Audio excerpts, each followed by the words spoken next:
ये एक ऐसी कहानी है जो शायद खबरों के शोर में कहीं खो सी गई। एक ऐसा हमला जिसका सच आज भी आप कह सकते हैं धुएं में ही लिपटा हुआ है। मणिपुर हमला। कहते हैं कि असली राज अब धीरे धीरे सामने आ रहा है, पर सवाल वही है, आखिर किसने किया ये हमला? तो आज हम इसी गुत्थी को सुलझाने की कोशिश करेंगे, उस सच को परत दर परत खोलेंगे जो अगर पूरी तरह सामने आ गया ना, तो शायद पूरी की पूरी तस्वीर ही बदल कर रख देगा।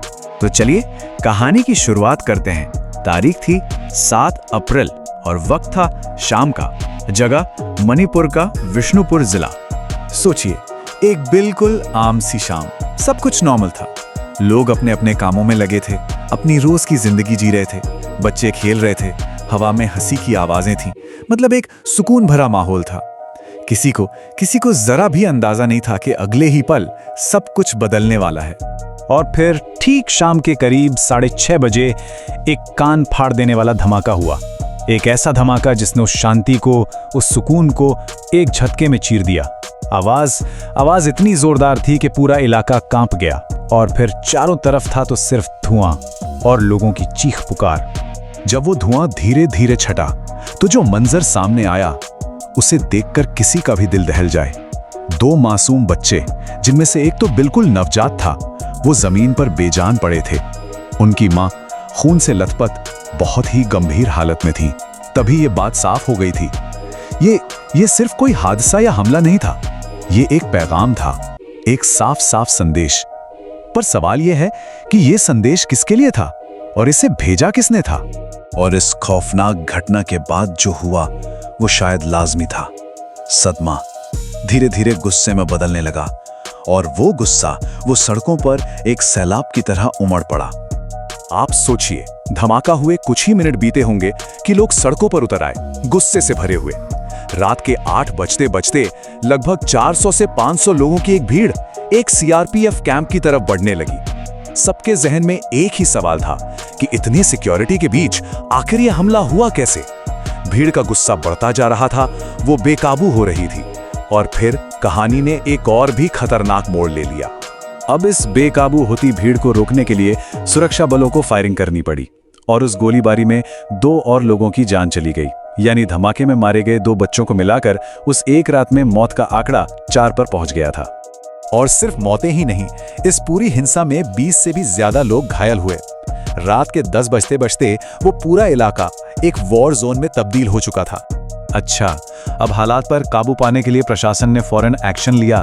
कर्फ्यू लगा दिया गया, इंटरनेट बंद कर दिया गया, और मामले की गंभीरता को देखते हुए इसकी जांच सीधे नेशनल इन्वेस्टिगेशन एजेंसी मतलब NIA को सौंप दी गई। सब कुछ हुआ, लेकिन वो सबसे बड़ा सवाल वो अब भी अपनी जगह पे खड़ा था कि आखिर ये सब हुआ क्यों? देखिए, अगर कोई ये सोच रहा है कि ये बस एक और आतंकी हमला था, तो शायद वो पूरी कहानी नहीं जानता। क्योंकि सच तो ये है कि इस कहानी की जड़ें कहीं ज्यादा गहरी हैं। असल में हुआ ये कि 7 अप्रैल का ये जो हमला था ना, ये उस बड़ी आग की सिर्फ एक चिंगारी थी। एक ऐसी आग जो मणिपुर में साल 2023 से सुलग रही है। देखिए, मणिपुर में 2 समुदायों के बीच एक ऐसी लड़ाई चल रही है जो बाहर की दुनिया को शायद पूरी तरह से नजर भी नहीं आती।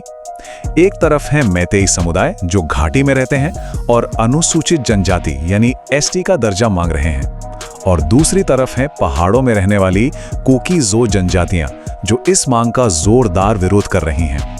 तो ये झगड़ा असल में जमीन का है, संसाधनों का है, अपनी पहचान का है, और यही झगड़ा धीरे धीरे नफरत में बदल गया है। और इस संघर्ष की कीमत बहुत भारी चुकानी पड़ी है। आप आंकड़े देखिए, 2023 से अब तक 250 से ज्यादा जानें जा चुकी हैं, और 60,000 से ज्यादा लोगों को अपना घर बार छोड़कर भागने पर मजबूर होना पड़ा है। और अब इन सब के बीच ये नया धमाका, सब कुछ एक चेन रिएक्शन की तरह लगता है ना? लेकिन वो असली राज वो अभी भी अनसुलझा ही है। तो सवाल फिर से वही है, क्या ये बस उस नफरत की आग में एक और हमला था, या फिर इसके पीछे कोई असली मास्टरमाइंड छिपा है जिसका नाम सामने ही नहीं आने दिया जा रहा? क्या ये लड़ाई सिर्फ अंदरूनी है, या फिर कोई बाहर से इस आग में घी डालने का काम कर रहा है? और सबसे बड़ा, सबसे डरावना सवाल, क्या ये सब जो हो रहा है वो महज एक इत्तेफाक है, या फिर ये किसी की सोची समझी बहुत बड़ी साजिश का हिस्सा है? देखिए, कुछ रिपोर्ट्स कहती हैं कि ये काम उग्रवादियों का है, कुछ का मानना है कि ये बदले की कार्रवाई थी।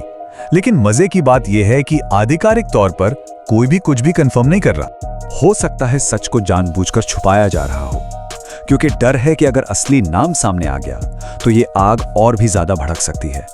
लेकिन एक बात तो तय है कि ये कहानी अभी खत्म नहीं हुई है, और जब तक ये राज नहीं खुलता तब तक मणिपुर का हर एक दिन एक टिक टिक करते हुए बम जैसा है, जिसका अगला धमाका कब होगा, कहाँ होगा और किसकी जान लेगा, ये कोई नहीं जानता।